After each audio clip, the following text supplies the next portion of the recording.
कुछ इठलाती कुछ कह जाती, ये जिंदगी ही तो है। किधर से गुजरे थे, कहाँ कहाँ भटके थे। कुछ भिगो गए थे, कुछ छूकर निकल गए थे।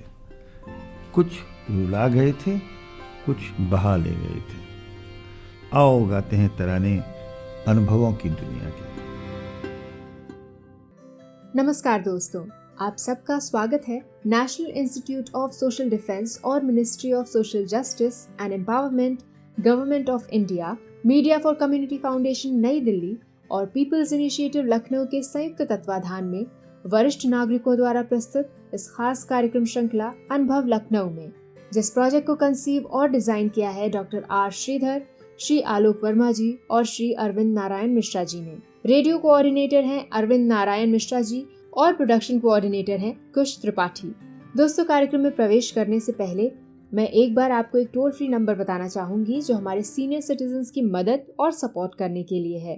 आप इस नंबर का इस्तेमाल सुबह 8 बजे से रात 8 बजे के बीच में कर सकते हैं। यदि आपको किसी प्रकार की मदद और सपोर्ट की जरूरत है तो आप इस टोल फ्री नंबर 14567 पर कॉल कर सकते हैं। एक बार फिर से नंबर रिपीट कर देती हूँ, आप चाहें तो इसे नोट भी कर सकते हैं।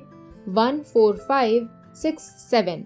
इस नंबर पे doctors, hospitals, old age homes से लेकर लीगल गाइडेंस, इमोशनल सपोर्ट और बुजुर्गों के शोषण के केस में डायरेक्ट इंटरवेंशन और निराश्रित बुजुर्गों को रेस्क्यू कराने तक सभी प्रकार के सपोर्ट के लिए कॉल किया जा सकता है।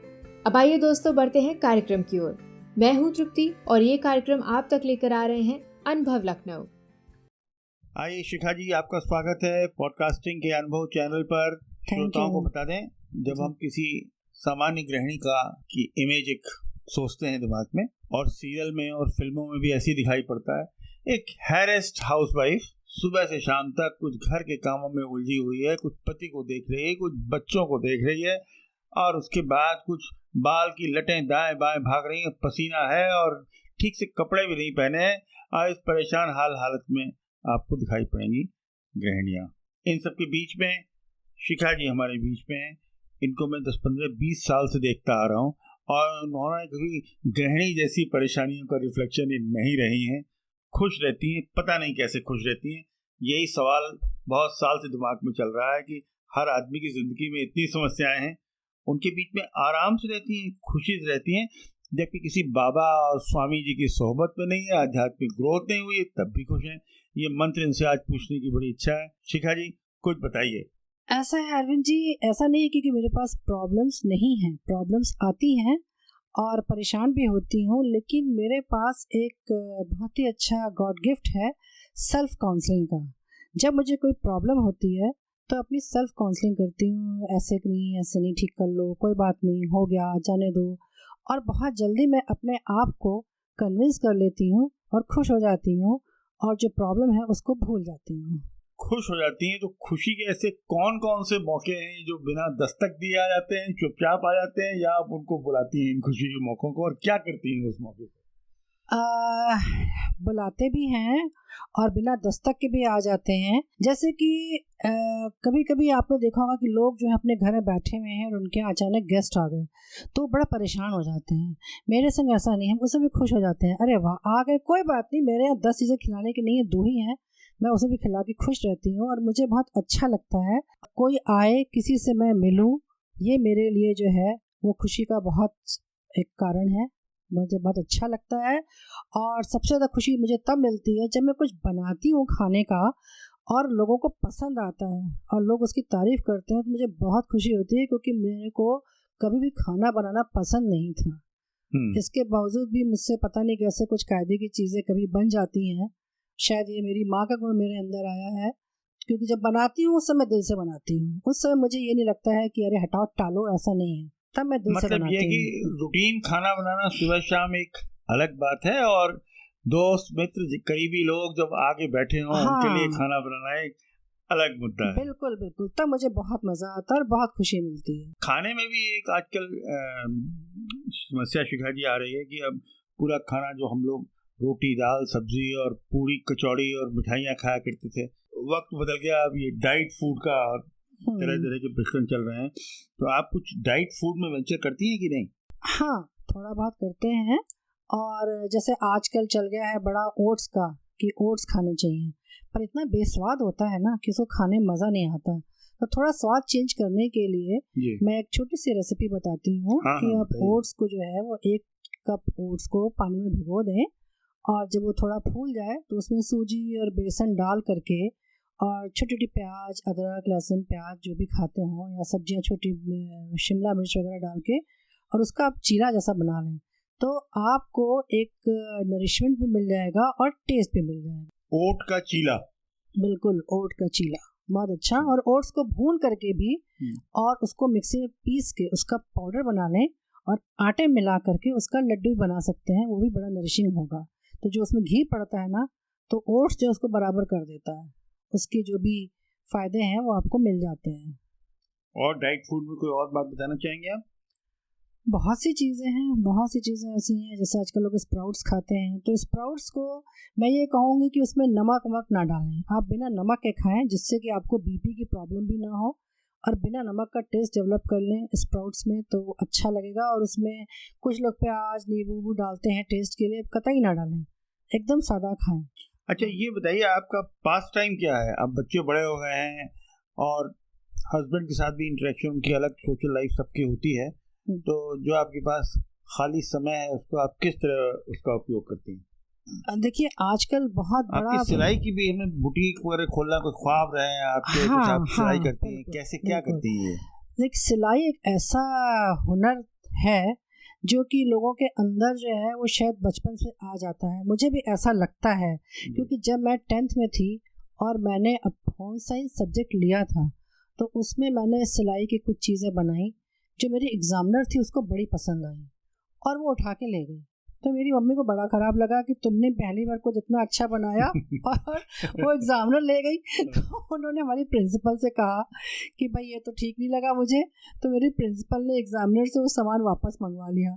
तो उसमें बेबी फ्रॉक थी एक और एक टेबल कवर था जो उनको बहुत पसंद आया था। और शायद ये एक सिलाई ऐसा हुनर है जो बचपन से मेरे अंदर था, भगवान ने मुझे ये हुनर दे के पैदा किया।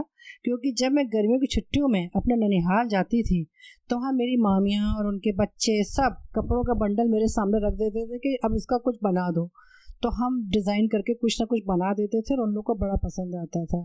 उसके अलावा अपनी बेटी की मैंने करीब 12-13 साल तक बर्थडे फ्रॉक्स खुद ही बनाई।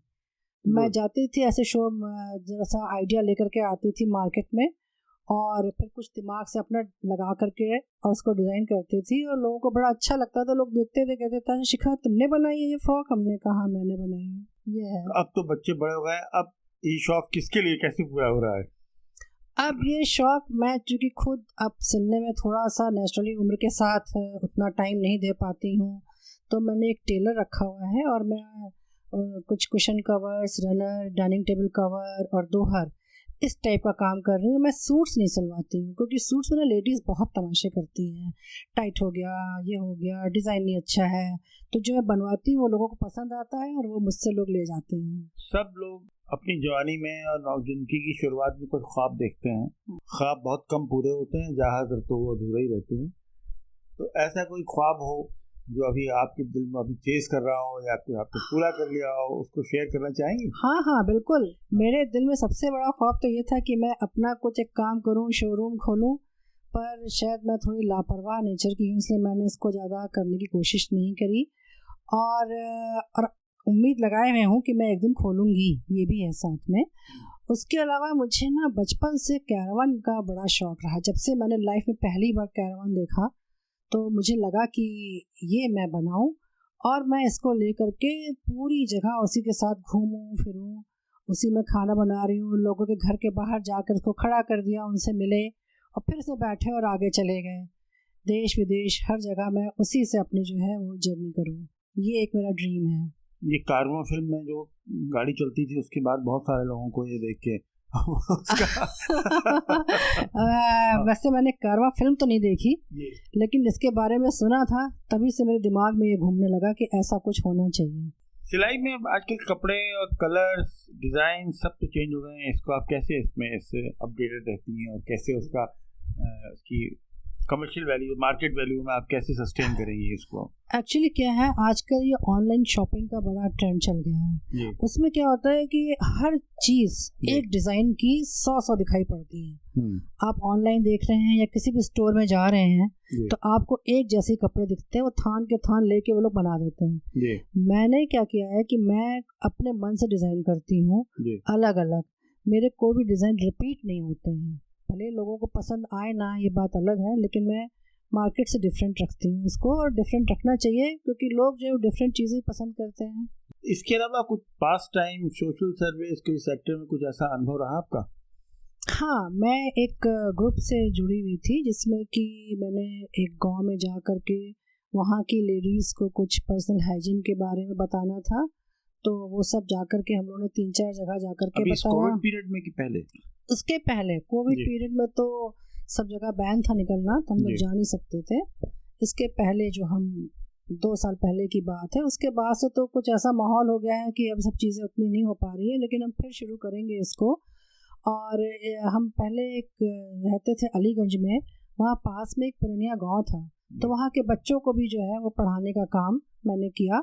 बाद में उन्हीं बच्चों की वजह से वहाँ पे एक स्कूल खुला और फिर वो स्कूल बढ़िया चलने लगा। वहाँ के लोगों ने मुझे अप्रोच भी किया था कि आप आइए और प्रिंसिपल बनिए, लेकिन फिर हम वहाँ से हट गए थे, वहाँ नहीं रह रहे थे, तो वो चीज़ नहीं हो पाई। तो मुझे अच्छा लगता है इस तरह से कुछ सोशल वर्क करना, कुछ लोगों को बताना कि क्या करना चाहिए आगे, स्पेशली पढ़ाई के लिए, अब बच्चों की पढ़ाई के लिए। मैं शिखा जी एक ट्रेडिशनल मोड में एक सवाल पूछें? जी बिल्कुल। संगीत में आपकी क्या रुचि रही है? संगीत में तो मेरी बहुत रुचि रही है। संगीत एक्चुअली मेरा सब्जेक्ट रहा है।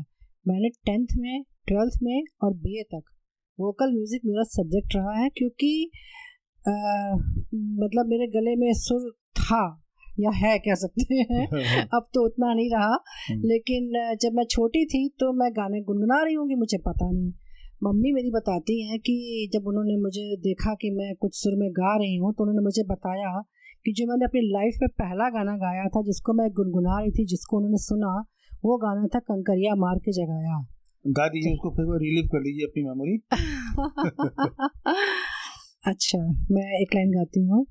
कंकरिया मार के जगाया, कल तू मेरे सपने में आया, बालमा तू बड़ा वो है, चाली माँ तू बड़ा वो है। जी जी जी। तो तब फिर हमारे पेरेंट्स ने सोचा कि ये गले में सुर है तो इसको म्यूजिक सिखाना चाहिए जी। तो फिर मैंने म्यूजिक सब्जेक्ट लिया। फिर मैंने प्रयाग संगीत समिति से संगीत प्रभाकर का कोर्स किया। फर्स्ट डिवीज़न मुझे मिली मेरा। लेकिन ये है कि अब हम ज़्यादा गाते नहीं हैं, पर जब मौके मिलते हैं तो ज़रूर गा लेते हैं थोड़ा बहुत। याद में भूले बिसरे गीतों की श्रृंखला में कुछ गाना आप गाना चाहेंगे? क्लासिकल, नॉन क्लासिकल, जैसा आपका मन करे। मैं कोशिश करती हूँ क्योंकि कई साल हो गए मुझे म्यूजिक को छोड़े हुए। जी। सजनी आज वहीं फिर आना आना, आज वहीं फिर आना, सजनी सजनी प्यार अमर कर जाना जाना, आज वहीं फिर आना। ये हमारे गुरुजी ने हमें लाइट म्यूजिक में गाना सिखाया था जी। और मुझे बड़ा अच्छा लगता था। हालांकि इसको आज मैंने शायद 30 साल बाद गाया है। देखिए, अनुभव चैनल ने आपको आज 30 साल बाद गाने का मौका दिया। अच्छा, ये और बताइए कि एक सामान्य प्रश्न है जी। ये महिलाएं 60s की एज में उनसे मिलिए तो वो कभी कुछ बताएंगी कि पैर में दर्द है, सिर में दर्द है, इनकी तबीयत खराब रहती है, बच्चों की समस्याएं, मतलब एक समस्याओं की अंतहीन कतार संजोए दिल में बैठती हैं और पूछते ही वो बोलने लगती हैं जी। इनको आप क्या परामर्श देंगे? और परेशान भी रहती हैं, किसी ने कुछ कह दिया, किसी से बात हो गई, इतनी समस्याओं से जूझती रहती हैं। ये सबसे आपने कैसे निजात पा रखी है और कैसे सामान्य महिलाएं इन सबसे निजात पा सकती हैं? इस पर जरा कुछ और बताइए। देखिए, समस्याओं से निजात तो नहीं पा सकते, पर हाँ उनको कम कर सकते हैं और उनको हम सुलझा सकते हैं अपने एफर्ट से, क्योंकि संघर्ष तो जीवन में रहता ही है। अगर संघर्ष नहीं है तो जीवन नहीं है। तो इन समस्याओं को आपको हंसते हंसते सुलझाना चाहिए। आप महिला ये भी कह सकती हैं भैया मेरी समस्या है, हंसते हंसते कैसे सुलझाएं। तो उसमें ये है कि भाई अपने आप फ्रेंड से शेयर करिए, उसका सलूशन ढूंढिए, क्योंकि जो मेरी समस्याएं हैं मैं भी उसको सलूशन ढूंढती हूँ, अपनी फ्रेंड से बात करती हूँ और समस्या सुलझ जाती है। ऐसा नहीं कि समस्या कोई सुलझती नहीं है। तो उसको लेके परेशान नहीं रहना चाहिए और उसको शेयर करना चाहिए। शेयर करने से समस्याएं हमेशा सुलझती हैं, उलझती नहीं हैं। ये मेरा कहना है। ऐसा अभी आप कुछ बता रही थी बात का बतंगड़, क्या बोल रही थी आप? अरे वो मेरी एक अपनी, मेरे दिमाग में एक दिन आया ये सेंटेंस, तो मैंने इसको अपनी वो बना लिया कि लोग बातों का बतंगड़ बहुत बनाते हैं। एक बात हुई नहीं बतंगड़ बनना शुरू, और आप एक बात दूसरे बात से कहते हैं और दूसरा तीसरे से कहता है तो बतंगड़ ही बन जाता है। पर मेरा ये कहना है कि किसी बात का बतंगड़ बनाने से बेहतर है कि आप किसी बतंगड़ को बात बनाकर पेश करें तो बेहतर होगा, उससे संबंध भी अच्छे बने रहेंगे। ऐसा मेरा सोचना है। बहुत बहुत शुक्रिया। हम लोग शिखा जी आपको इस तरह पहचानते हैं कि आपको जब कहीं निकलने जाने का मन हो, कार है नहीं है, कभी आप रिक्शे में बैठती चली जाती हैं, कभी आप सड़क पर चाट खाने लगती हैं। जिंदगी को इतने गुनगुनाते हुए मजे से जीने की जो कला है, ये मैं सोचता हूँ आसपास जो आपसे मिलने वाली महिलाएं प्रेरित हों, खुश रहें और खुशियाँ बांटना सीखें। आपको फिर एक बार बहुत बहुत मुबारकबाद। आप यहाँ आई, स्टूडियो में साथ दिया। हमें पूरी उम्मीद है कि बहुत सारी औरतें जो ये बात सुनेंगी वृद्धावस्था की स्थिति में, वो इस सबसे प्रेरित होंगी। धन्यवाद, बहुत बहुत धन्यवाद। दोस्तों फिलहाल वक्त हो चुका है आपसे विदा लेने का, और चलते चलते आपको एक बार फिर से अपने वरिष्ठ नागरिकों की सहायता और सपोर्ट के लिए जो Elder line toll free number है वो बताना चाहूंगी, 14567। इस नंबर पर आप सुबह 8 बजे से रात 8 बजे तक कॉल कर सकते हैं और किसी भी प्रकार की सहायता आपको यहाँ पर प्रदान की जाएगी। अगली बार फिर लौटेंगे ऐसे ही किसी खास शख्स की प्रेरणादायक जीवन यात्रा की कहानियां लेकर। तब तक के लिए स्वस्थ रहिए, खुश रहिए। मैं तृप्ति लेती हूँ आपसे इजाजत। नमस्कार।